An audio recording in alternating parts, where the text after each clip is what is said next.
श्रीनिवास दास रचना परीक्षा गुरु। अब तक हमने देखा कि ब्रज किशोर केस की तैयारी करने के लिए चला जाता है। अब आगे लाला मदन मोहन भोजन करके आए उस समय मुंशी चुन्नीलाल ने अपने मतलब की बात छेड़ी। मुझको हर बार अर्ज करने में बड़ी लज्जा आती है, परंतु अर्ज किए बिना भी काम नहीं चलता। मुंशी चुन्नीलाल कहने लगा, ब्याह का काम छिड़ गया है, परंतु अब तक रुपये का कुछ बंदोबस्त नहीं हुआ। आपने 200 के नोट दिए थे, वह जाते ही चटनी हो गए।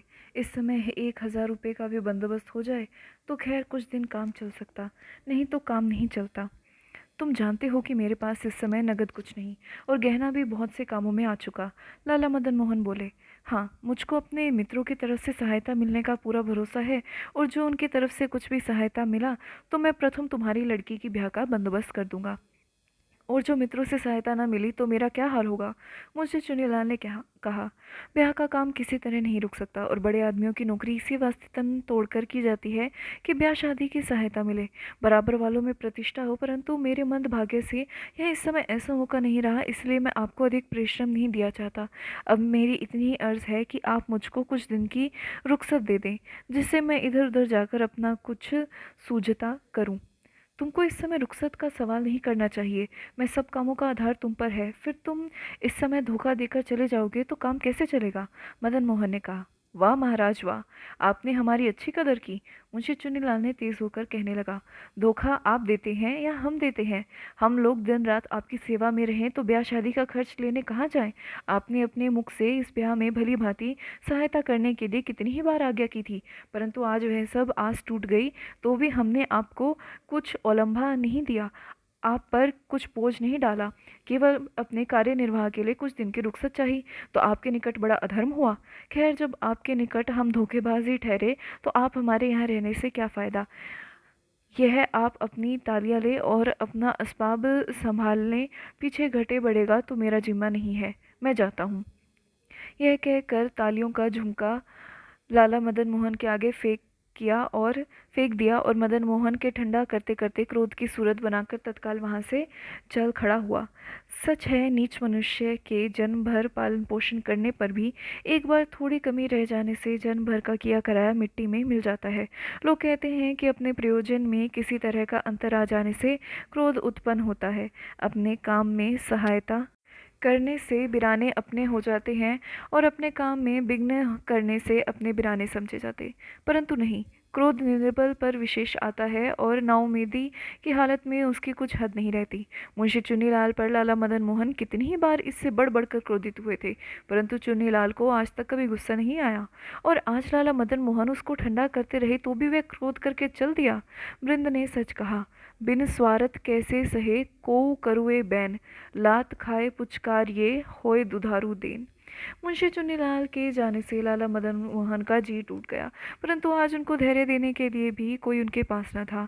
उनके यहाँ सैकड़ों आदमी का जमघट हर घड़ी बना रहता था, सो आज चिड़िया तक न फटकी। लाला मदन मोहन इसी सोच में रात के 9 बजे तक बैठे रहे, परंतु कोई न आया। तब निराश होकर पलंग पर जा लेटे। अब लाला मदन मोहन का भय नौकरों पर बिल्कुल नहीं रहा था। सब लोग उनके माल को मुफ्त का माल समझने लगे थे। किसी ने घड़ी हथियाई, किसी ने दुशाले पर हाथ फेरा, चारों तरफ लूट होने लगी। मोजे, गुलबंद, रुमाल आदि की तो पहले ही कुछ पूछ न थी। मदन मोहन को हर तरह की चीज़ खरीदने की धत थी, परंतु खरीदे पीछे उसको कुछ याद नहीं रहती थी। जहाँ सैकड़ों चीज़ें नित्य खरीदी जाए वहाँ याद का क्या धूल रहे। चुन्नीलाल, शिम्बुदयाल आदि कीमत में दुगने चौगने कराते थे, परंतु यहाँ असल चीज़ों ही का पता न था। बहुधा चीज़ें उधार पर आती थी, इससे उनका जमा खर्च उस समय नहीं होता था, और छोटी छोटी चीज़ों में दाम तत्काल खर्च में लिख दिए जाते थे। इससे उनकी किसी को याद न रहती थी। सूची पत्र बनाने की वहाँ चाल न थी, और चीज़ बस्त की झड़ती कभी नहीं मिलाई जाती। नित्य प्रति की तुच्छ तुच्छ बातों पर कभी कभी वहाँ बड़ा हल्ला होता था, परंतु सब बातों के समूह पर दृष्टि करके उचित रीति से प्रबंध करने की युक्ति कभी नहीं सोची जाती थी। और दैव योगेन किसी लायक से कोई काम निकल आता था तो वह अच्छा समझ लिया जाता था, परंतु काम करने की प्रणाली पर किसी की दृष्टि न थी। लाला साहब 2-3 वर्ष पहले आगरे लखनऊ की सैर को गए। वहां से रस्ते खर्च के हिसाब का जमा खर्च अब तक नहीं हुआ था, और जब इस तरह कोई जमा खर्च हुए बिना बहुत दिन पड़ा रहता तो अंत में उसका कुछ हिसाब किताब देखे बिना यूं ही खर्च में रकम लिखकर खाता उठा दिया जाता था। कैसे ही आवश्यक काम क्यों ना हो, लाला साहब की रुचि के विपरीत होने से वह सब बेफायदे समझे जाते थे, और इस ढब की वाजिबी बात कहना गुस्ताखी में गिना जाता था। निकम्मे आदमियों के हर वक्त घेरे बैठे रहने से काम के आदमियों को काम की बातें करने का समय नहीं मिलता था। जिसकी लाठी उसकी बहस हो रही थी, जो चीज़ जिसके हाथ लगती थी वह उसको खुद बुद कर जाता था। भाड़े और उगाही आदि की भूली भुलाई रकमों को लोग ऊपर का ऊपर चट कर जाते थे। आधे पर्दे पर कर्जदारों को उनके दस्तावेज फेर दी जाती थी। देश काल के अनुसार उचित प्रबंध करने में लोक निंदा का भय था। जो मनुष्य कृपा पात्र थे उनका तंतना तो बहुत ही बढ़ रहा था। उनके सब अपराधों से जानबूझकर दृष्टि बचाई जाती थी। वह लोग सब कामों में अपना पांव अड़ाते थे और उनके हुक्म की तालीम सबको करनी पड़ती थी। यदि कोई अनुचित समझकर किसी काम में उज्र करता तो उस पर लाला साहब का कोप होता था, और इस दुफसली कार्रवाई के कारण सब प्रबंध बिगड़ रहा था। बिहारी दुसह दुराज प्रजान को क्यों न बड़े दुख दूध, अधिक अंधेरो जग करे मिल मावस रविचंद। ऐसी दशा में मदन मोहन की स्त्री के पीछे चुन्नीलाल और शिमुदयाल के छोड़ जाने पर सब माल मते की लूट होने लगे। जो पदार्थ जिसके पास हो वह उसका मालिक बन बैठे, इसमें कौन आश्चर्य है। अगला प्रकरण प्रकरण 35 स्तुति निंदा का भेद। बिनसत बार न लागही ओछे उनकी प्रीति, अंबर डंबर सांझ के अरूप बारू की भीति। सभा विलास। दूसरे दिन सवेरे लाला मदन मोहन नित्य कृत्य से निपटकर अपने कमरे में इकल्ले बैठे थे। मन मुरझा रहा था, किसी काम में जी नहीं लगता था। एक एक घड़ी एक एक बरस के बराबर बीतती थी।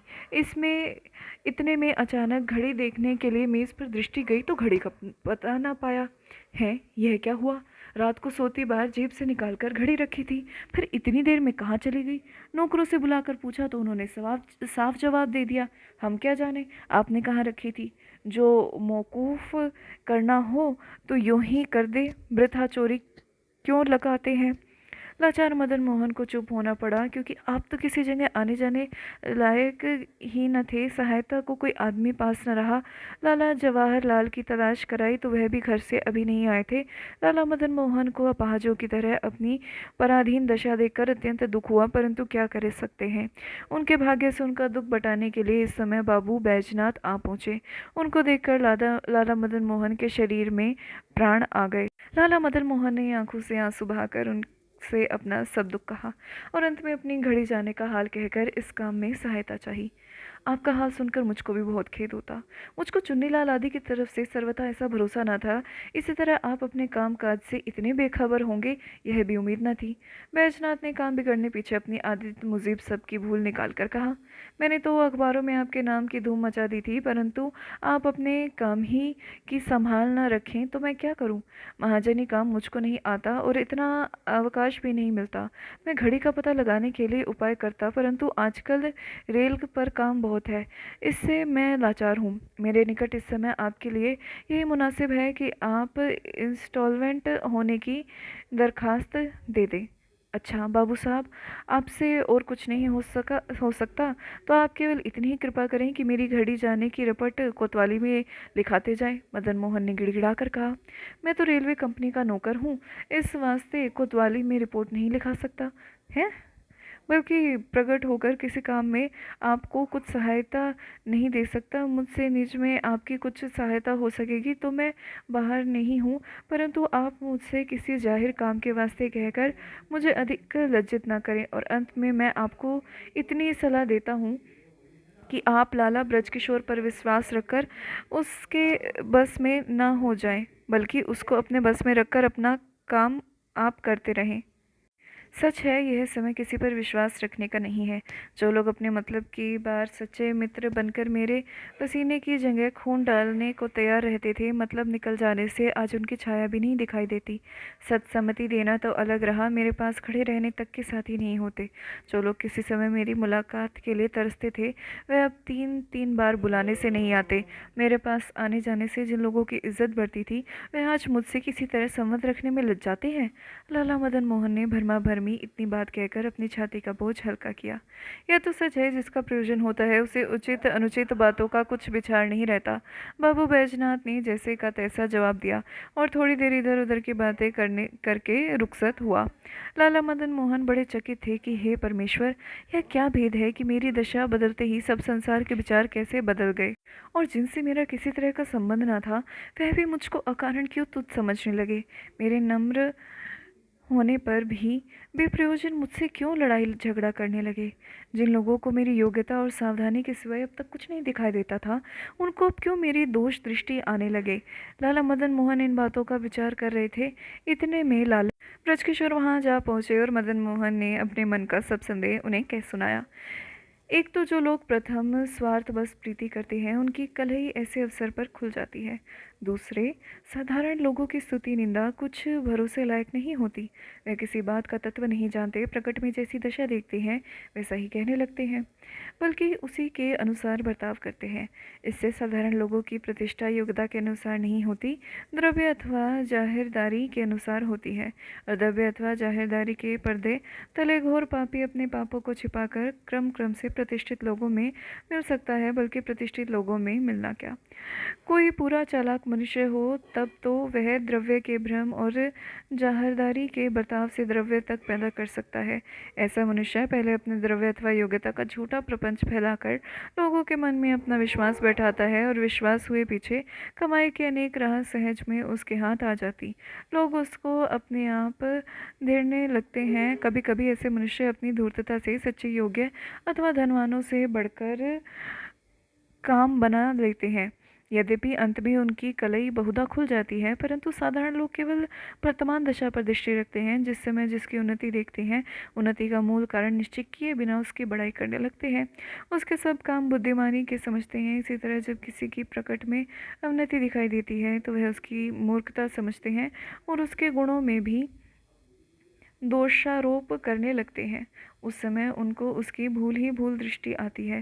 सो आप प्रत्यक्ष देख लीजिए कि जब तक सर्वसाधारण को प्रकट में आपकी उन्नति का रूप दिखाई देता था, आपका द्रव्य, आपका वैभव, आपका यश, आपकी उदारता, आपका सीधापन, आपकी मिलनसारी देखकर वह आपका आचरण अच्छा समझते थे, आपकी बुद्धिमानी की प्रशंसा करते थे, आपसे प्रीति रखते थे।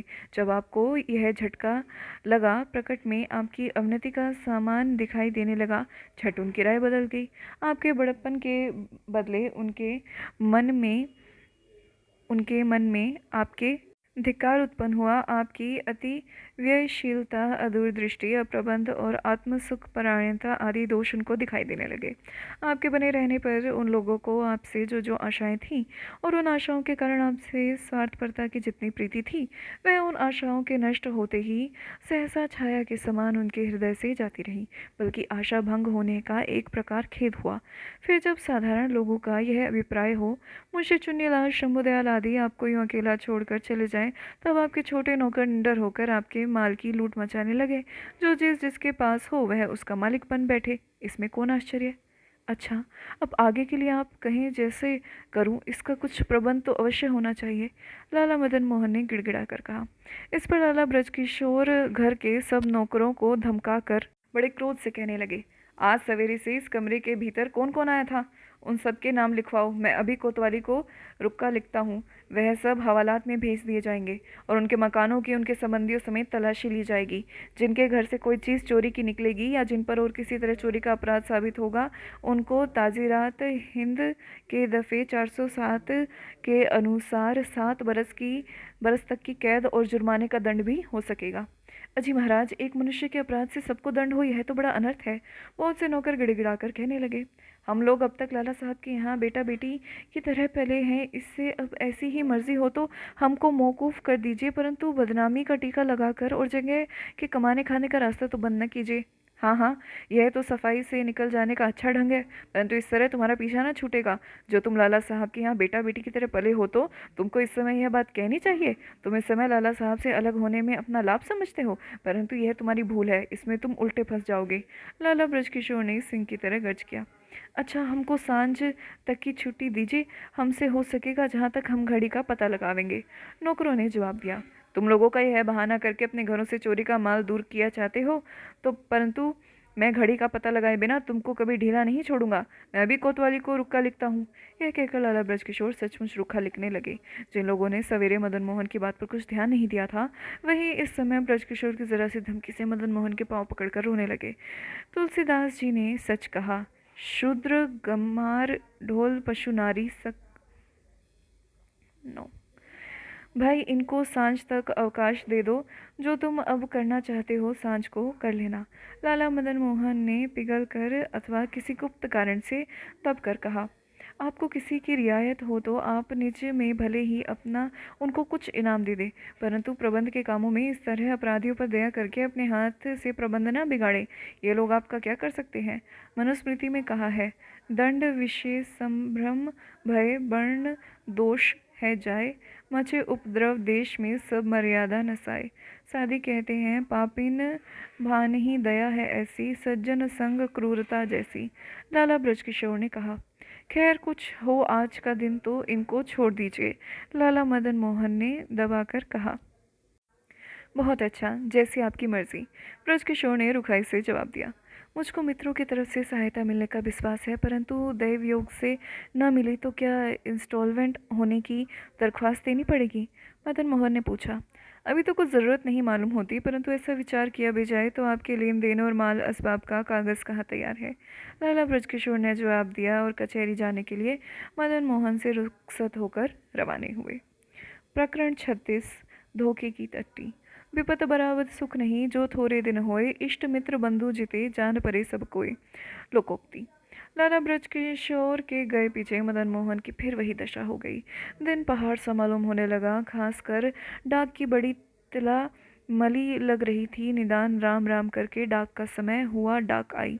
उसमें 2-3 चिट्ठी और कई अखबार थे। एक चिट्ठी आगरे के एक जोहरी की आई थी, जिसमें जवाहरात की बिक्री बाबत लाला साहब के रुपये लेने थे, और वह यूं भी लाला साहब से बड़ी मित्रता जताया करता था। उसने लाला साहब की चिट्ठी में जवाब में लिखा था कि आपकी ज़रूरत का हाल मालूम हुआ। मैं बड़ी उमंग से रुपये भेजकर इस समय आपकी सहायता करता, परंतु मुझको बड़ा खेद है कि इन दिनों मेरा बहुत रुपया जवाहरात पर लग रहा है, इसलिए मैं इस समय कुछ नहीं भेज सकता। आपने मुझको पहले से क्यों नहीं लिखा? जब जिस समय मेरे पास रुपया आवेगा, मैं प्रथम आपकी सेवा में ज़रूर भेजूँगा। मेरी तरफ से आप भली भांति विश्वास रखना और अपने चित्त को सर्वथा अधैर्य न होने देना, परमेश्वर कुशल करेगा। यह चिट्ठी उस कपटी ने ऐसी लपेट से लिखी थी कि अजान आदमी को इसे पढ़ने से लाला मदन मोहन के रुपये लेने का हाल सर्वथा नहीं मालूम हो सकता था। वह अच्छी तरह जानता था कि लाला मदन मोहन का काम बिगड़ जाए तो मुझसे रुपये मांगने वाला कोई न रहेगा। इस वास्ते उसने केवल इतनी ही बात पर संतोष न किया, बल्कि वह गुप्त रीति से मदन मोहन के बिगड़ने की चर्चा फैलाने और उसे बड़े बड़े लेनदारों को भड़काने का उपाय करने लगा। हाय हाय, इस असार संसार में कुछ दिन की अनिश्चित आयु के लिए निर्भय होकर लोग कैसे घोर पाप करते हैं। दूसरी चिट्ठी मदन मोहन के एक और मित्र की थी। वह हर साल आकर महीने 20 रोज मदन मोहन के पास रहते थे, इसलिए तरह तरह की सौगात के सिवाय उनकी खातिरदारी में मदन मोहन के 500-700 रुपये सदैव खर्च हो जाया करते थे। उन्हें लिखा था कि मैंने बहुत सस्ता समझकर इस समय एक उसमें लिखा था कि मैंने बहुत सस्ता समझकर इस समय एक गांव 60,000 रुपये में ख़रीद लिया है। मेरे पास इस समय 50,000 अंदाज मौजूद है, इसलिए मुझको महीने 1.5 महीने के वास्ते 10,000 रुपये की ज़रूरत होगी। जो आप कृपा करके यह रुपया मुझको साहूकारी ब्याज पर दे दें तो मैं आपका बहुत उपकार मानूंगा।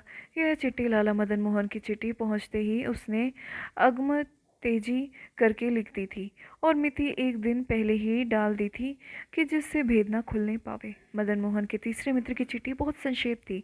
उसमें लिखा था कि आपकी चिट्ठी पहुंची, उसके पढ़ने से बड़ा खेद हुआ। मैं रुपए का प्रबंध कर रहा हूँ, यदि हो सके तो कुछ दिन मैं आपके पास अवश्य भेजूंगा। इसके पास पत्र भेजने के समय रुपया मौजूद था, परंतु इसने यह पेच रखा था, मदन मोहन का काम बना रहेगा तो पीछे से उसके पास रुपया भेजकर मुफ्त में एहसान करेगा, और काम बिगड़ जाएगा तो चुप होकर रहेंगे। अर्थात उसको रुपये की ज़रूरत होगी तो कुछ न देंगे, और ज़रूरत ना होगी तो ज़बरदस्ती गले पड़ेंगे। इनके पीछे लाला मदन मोहन एक अखबार खोलकर देखने लगे तो उसमें एक यह लेख दृष्टि में आया, सुसभ्यता का फल। हमारे शहर के एक जवान सुशिक्षित रईस की पहली उठान देखकर हमको यह आशा होती थी, बल्कि हमने यही अपनी यह आशा प्रकट भी कर दी थी कि कुछ दिन में उसके काम से कोई देशोपकारी बात अवश्य दिखाई देगी। परंतु खेद है कि हमारी वह आशा बिल्कुल नष्ट हो गई, बल्कि उसके विपरीत भाव प्रतीत होने लगा। गिनती के दिनों में 3-4 लाख पर पानी फिर गया। वलायत में डरमोड़ी नामी एक लड़का ऐसा तीक्ष्ण बुद्धि का था, वह 9 वर्ष की अवस्था में और विद्यार्थियों को ग्रीक और लाटिन भाषा के पाठ पढ़ाता था, परंतु आगे चलकर उसका चाल चलन अच्छा नहीं रहा। इसी तरह ही यहाँ प्रारंभ से परिणाम विपरीत हुआ। हिंदुस्तानियों का सुधरना केवल दिखाने के लिए है, वह अपनी रीति भांति बदलने में अब सुसभ्यता समझते हैं, परंतु असल में अपने स्वभाव और विचारों के सुधारने का कुछ उद्योग नहीं करते। बचपन में उनकी तबीयत का कुछ कुछ लगाव इस तरफ को मालूम होता भी है तो मदरसा छोड़े पीछे नाम को नहीं दिखाई देता। दरिद्रियों को भोजन वस्त्र की फिक्र पड़ती है और धनवानों को भोग विलास से अवकाश नहीं मिलता। फिर देशोन्नति का विचार कौन करे, विद्या और कला की चर्चा कौन फैलाए। हमको अपने देश की दीन दशा पर दृष्टि करके किसी धनवान का काम बिगड़ता देखकर बड़ा खेद होता है, परंतु देश के हित के लिए तो हम यही चाहते हैं कि इस तरह पर प्रगट में नए सुधारे की झलक दिखाकर भीतर से दिए तले अंधेरा रखने वालों का भंडा जल्दी फूट जाए, जिससे और लोगों की आंखें खुले और लोग सिंह का चमड़ा ओढ़ने वाले भेड़ियों को सिंह न समझे। इस अखबार के एडिटर को पहले लाला मदन मोहन से अच्छा फ़ायदा हो चुका था, परंतु बहुत दिन बीत जाने से मानो उसका कुछ असर नहीं रहा। जिस तरह हर एक चीज़ के पुराने पड़ने से उसके बंधन ढीले पड़ जाते हैं, इसी तरह से स्वार्थ पर, मनुष्यों के चित्त में किसी के उपकार पर, लेन देन पर, प्रीति व्यवहार पर बहुत काल बीत जाने से मानो उसका असर कुछ नहीं रहता। जब उनके प्रयोजन का समय निकल जाता तब उनकी आंखें सहसा बदल जाती। जब वह किसी लायक होते तब उनके हृदय पर स्वेच्छाचार छा जाता। जब उनके स्वार्थ में कुछ हानि होती तो वह पहले के बड़े से बड़े उपकारों को ताक पर रखकर बैर लेने के लिए तैयार हो जाते। सादी ने कहा है, करत खुशामद जो मनुष्य सो कछु दे बहुलेत, एक दिवस पावे न तो दो से दूषण देत। इस अखबार का एडिटर विद्वान था और विद्या निस्संदेह मनुष्य की बुद्धि को तीक्ष्ण करती, परंतु स्वभाव नहीं बदल सकती। जिस मनुष्य को विद्या होती है पर वह उस पर बर्ताव नहीं करता, वह बिना फल के वृक्ष की तरह निकम्मा है। लाला मदन मोहन इन लिखावटों को देखकर बड़ा आश्चर्य करते थे, परंतु इसमें भी अधिक आश्चर्य की बात यह थी कि बहुत लोगों ने कुछ भी जवाब नहीं भेजा। उनमें कोई कोई तो ऐसे थे कि बड़ों की लकीर का पर फकीर बने बैठे थे। यद्यपि उनके पास कुछ पूंजी नहीं रही थी, उनका कार व्यापार थक गया था, उनका हाल सब लोग जानते थे। इसके आगे को भी कोई बुर्द हाथ लगने की आशा न थी, परंतु फिर भी वह खर्च घटाने में बेइज्जती समझते थे। संतान को पढ़ाने लिखाने की कुछ चिंता न थी, परंतु ब्याह शादियों में अब तक उधार लेकर द्रव्य लुटाते थे। उनसे इस अवसर पर सहायता की क्या आशा थी। कितने ही ऐसे थे जिन्होंने केवल अपने फायदे के लिए धनवानों का सठाट बना रखा था। इस वास्ते वह मदन मोहन के मित्र न थे, उसके द्रव्य के मित्र थे। वह मदन मोहन पर किसी न किसी तरह का छप्पर रखने के लिए उसका आदर सत्कार करते थे, और इसलिए इस अवसर पर वह अपना पर्दा ढकने के हेतु मदन मोहन के बिगाड़ने में अधिक उद्योग न करें। इसी में उनका विशेष अनुग्रह था। इससे अधिक सहायता मिलने की उनसे क्या आशा हो सकती थी। कोई कोई धनवान ऐसे थे जो केवल हाकिमों की प्रसन्नता के लिए उनकी पसंद के कामों में अपनी रुचि होने पर भी जी खोलकर रुपया दे देते थे, परंतु सच्ची देशोन्नति और उदारता के नाम फूटी कोड़ी नहीं खर्ची जाती थी। वह केवल हाकिमों से मेल रखने में अपनी प्रतिष्ठा समझते थे, परंतु स्वदेशियों के हानि लाभ का उन्हें कुछ विचार न था। केवल हाकों में आने जाने वाले रईसों से मेल रखते थे और हाकिमों की हाँ में हाँ मिलाया करते थे। इस वास्ते साधारण लोगों की दृष्टि में उनका कुछ महत्व न था। हाकिमों में आने जाने के हेतु मदन मोहन की उनसे जान पहचान हो गई थी, परंतु वह मदन मोहन का काम बिगड़ने से प्रसन्न थे, क्योंकि वह मदन मोहन की जगह कमेटी इत्यादि में अपना नाम लिखाया चाहते थे। इस वास्ते वह इस अवसर पर हाकिमों से मदन मोहन के हक में कुछ उलट पुलट न जड़ती ही उनकी बड़ी कृपा थी। इसके बढ़कर उनकी तरफ से और क्या सहायता हो सकती थी। कोई कोई मनुष्य ऐसे भी थे जो उनकी रकम में कुछ जोखो न हो तो वह मदन मोहन को सहारा देने के लिए तैयार थे, परंतु अपने ऊपर जोखो उठाकर इस डूबती नाव का सहारा लगाने वाला कोई न था। विष्णु पुराण में इस वाक्य से उनके सब लक्षण मिलते हैं। जाजत हूँ निज मित्र हित करे न स्वार्थ हानि, 10 कोड़ी हूँ की कसर खाए न दुखिया जानी। निदान लाला मदन मोहन आज के डाक देखे पीछे बाहर के मित्रों की सहायता से कुछ कुछ निराश होकर शहर के बाकी मित्रों का मासना देखने के लिए सवार हुए। प्रकरण 37। विपत्त में धैर्य। प्रिय वियोग को मूढ़ जन गिनत गढ़ी हिय भाली, ताही को निकरी गिनत धीर पुरुष गुणशाली। रघुवंशी। लाला ब्रजकिशोर ने अदालत में पहुंचकर हरकिशोर के मुकदमे में बहुत अच्छी तरह विवाद किया। निहालचंद आदि के कई छोटे छोटे मामलों में राजीनामा हो गया। जब ब्रजकिशोर को अदालत के काम से अवकाश मिला तो वह वहां से सीधे मिस्टर ब्राइट के पास चल गए। हरकिशोर ने इस अवकाश को बहुत अच्छा समझा। तत्काल अदालत में दरख्वास्त की कि लाला मदन मोहन अपने बाल बच्चों को पहले मेरठ भेज चुके हैं, उनके सब माल असबाब पर मिस्टर ब्राइट की कुर्की हो रही है और अब वह आप भी रूपोश हुआ चाहते हैं। मैं चाहता हूं कि उनके नाम गिरफ्तारी का वारंट जारी हो। इस बात पर अदालत में बड़ा विवाद हुआ। जवाबदेही के वास्ते लाला ब्रजकिशोर बुलाए गए, परंतु उनका कहीं पता न लगा। हरकिशोर के वकील ने कहा कि लाला ब्रजकिशोर झूठ बोलने के भय से जानबूझकर टल गए। निदान हरकिशोर की हल्फी इजहार अर्थात शपथ पूर्वक वर्णन करने पर हकाम को बेबस होकर वारंट जारी करने का हुक्म देना पड़ा। हरकिशोर ने अपनी युक्ति से तत्काल वारंट जारी करा लिया और आप उसकी तामील करने के लिए उसके साथ गया।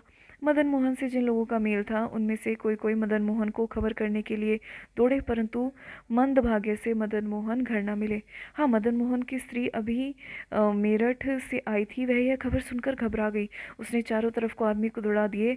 मेरठ में मदन मोहन के बिगड़ने की खबर कल से फैल रही थी, परंतु उसके दुख का विचार करके उसके आगे यह बात करने का किसी को साहस न हुआ। आगे सवेरे अनायास यह बात उसके कान में पड़ गई। बस इस बात को सुनते ही वह मच्छी की तरह तड़पने लगी। रेल के समय में 2 घंटे की देरी थी। यह उसे 2 युग से अधिक बीते उसके घर के बहुत कुछ धैर्य देते थे, परंतु उसे किसी तरह कल नहीं पड़ती थी। जब वह दिल्ली पहुंची तो उसने अपने घर का और ही रंग देखा। न लोगों की भीड़, न हंसी दिल लगी की बातें, सब मकान सूना पड़ा था और उसमें पाँव रखते ही डर लगता था। जिस पर विशेष यह हुआ कि आते ही यह भयंकर खबर सुनी। जब से उसने यह खबर सुनी उसके आंसू पल भर नहीं बंद हुए। वह अपने पति के लिए प्रसन्नता से अपना प्राण देने को तैयार थी। इधर लाला मदन मोहन अपने स्वार्थ पर मित्रों से नए नए बहानों की बातें सुनते फिरते थे। इतने में एकाएक कांस्टेबल ने कोचमैन को पुकार कर बग्गी खड़ी कराई और नाजिर ने पास पहुंचते ही सलाम करके वारंट दिखाया। लाला मदन मोहन उसको देखते ही सफ़ेद हो गए। सिर झुका लिया, चेहरे पर हवाइयाँ उड़ने लगी, मुख से एक अक्षर न निकला। हरकिशोर ने एक खखार मारी, परंतु मदन मोहन की आंखें उसके सामने न हुई। निदान मदन मोहन ने नाजिर को संकेत में अपनी पराधीनता दिखाई। इस पर सब लोग कचहरी को चले। मदन मोहन अदालत में हाकम के सामने खड़े हुए उस समय लाज से उनकी आंखें ऊंची न होती थी। हाकम को भी इस बात का अत्यंत खेद था, परंतु वह कानून से परबस थे। हमको आपकी दशा देखकर अत्यंत खेद है और इस हुक्म को जारी करने का बोझ हमारे सर आ पड़ा, इसलिए हमको और भी दुख होता, परंतु हमारे पास आपके निज के संबंध को हम अदालत के काम में शामिल नहीं कर सकते। ताज की वफादारी, ईमानदारी, मुल्क का इंतज़ाम, सब लोगों की हरकसी और हर एक आदमी के फ़ायदे के लिए इंसाफ करना बहुत ज़रूरी है। हकाम ने कहा, आपसे सीधे साधे आदमियों को अपने भोलेपन से इतनी तकलीफ़ उठानी पड़ी, यह बड़े खेद की बात है और मेरा जी यह चाहता है कि मुझको हो सके तो मैं अपने निज से आपको कर्ज का इंतज़ाम करके आपको छोड़ दूं, परंतु यह बात मेरे मुँह से बाहर है कि क्या आपके कोई ऐसे दोस्त नहीं जो इस समय आपकी सहायता करें, या आप इंसाल्वेंसी वगैरह की दरख्वास्त रखते हैं। लाला मदन मोहन के बुक से कुछ अक्षर न निकले। इस वास्ते थोड़ी देर पीछे हार कर उनको हवालत में भेजना पड़ा। इतने में लाला ब्रजकिशोर आ गए। उनका स्वभाव बड़ा गंभीर था, परंतु बिना बादल के इस बिजली गिरने से तो वह भी सहम गए। इनको इतने तूल हो जाने का स्वप्न में भी ख्याल न था, इसलिए वह थोड़ी देर कुछ न समझ सके। वह कभी इंसॉल्वेंसी का विचार करते थे, कभी हरकिशोर की डिग्री का रुपया दाखिल करके मदन मोहन को तत्काल छुड़ा लेना चाहते थे। परंतु इन बातों से उनके और प्रबंध में अंतर आता था, इसलिए इनमें से कोई बात उस समय न कर सके। वह समझे कि ईश्वर की कोई बात युक्ति शून्य नहीं होती, कदाचित इसी में कुछ हित समझा हो ईश्वर की अपार महिमा है। सियोकिंसी का हेनरी नामी अमीर बड़ा दुष्ट, क्रूर और अन्यायी था। उसके स्वेच्छाचार से सब प्रजा त्राही त्राही कर रही थी, इसलिए उसको भी प्रजा से बड़ा भय रहता था। एक बार वह कुछ दुष्कर्म करके निद्राबस हुआ। उस समय उसने यह स्वप्न देखा कि वहाँ का ग्राम्य देवता और उसकी ओर कुछ क्रोध और दया की दृष्टि से देख रहा है और यह कह रहा है, ले अधम पुरुष, तेरे लिए यह आज्ञा हुई है। यह कहकर उस ग्राम देवता ने एक लिपटा हुआ कागज हेनरी की तरफ फेंक दिया और आप अंतर्धान हो गया। हेनरी ने कागज खोलकर देखा तो उसमें ये शब्द लिखे थे, 6 के पश्चात। हेनरी ने जगकर निश्चय समझा कि 6 पहर, 6 दिन, 6 अठवाड़े, 6 मास या 6 वर्ष में अवश्य मर जाऊंगा। इससे हेनरी को अपने दुष्कर्मों का बड़ा पछतावा हुआ और 6 महीने तक मृत्यु भय से अत्यंत व्याकुल रहा। परंतु फिर मृत्यु की अवधि 6ठे वर्ष समझकर सावधानी से सत्कर्म करने लगा। अपने कुकर्मों के लिए सच्चे मन से ईश्वर की क्षमा चाही और उसके पीछे केवल सत्कर्म करके प्रजा की प्रीति प्रतिदिन बढ़ाता गया। उसकी पहली चाल से वह कड़वा फल उसको मिला था कि जिससे बेचैन होकर वह गुमराह हुआ जाता था।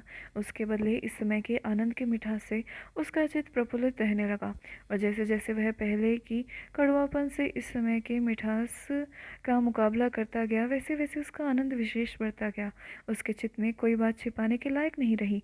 इससे उसके मन पर किसी तरह का बोझ न मालूम होता था। लोगों के जी में उसका विश्वास एक साथ बढ़ गया। बड़े बड़े राजा उसको अपना मध्यस्थ करने लगे और 6 वर्ष पीछे जब वो अपने मरने की घड़ी समझता था, ईश्वर की कृपा से उसके स्वप्न के कारण वह जर्मनी का राज करने के लिए सबसे योग्य पुरुष समझा जाकर राज सिंहासन पर बैठाया गया। इसलिए अब यह सूरत हो चुकी है कि लाला मदन मोहन के चित्त पर इसका पूरा असर हो जाना चाहिए, क्योंकि जो बात 100 बार समझाने से समझ नहीं आती, वह एक बार की परीक्षा से भली भांति मन में बैठ जाती है। और इसी वास्ते लोग परीक्षा गुरु मानते हैं, परीक्षा को गुरु मानते हैं। बस इतनी बात समझ में आते ही लाला ब्रज किशोर मदन मोहन को धैर्य देने के लिए उसके पास हवालात में गए। उसका मुंह उतर गया था, आंसू डबडबा रहे थे, लज्जा के मारे आंख ऊंची नहीं होती थी।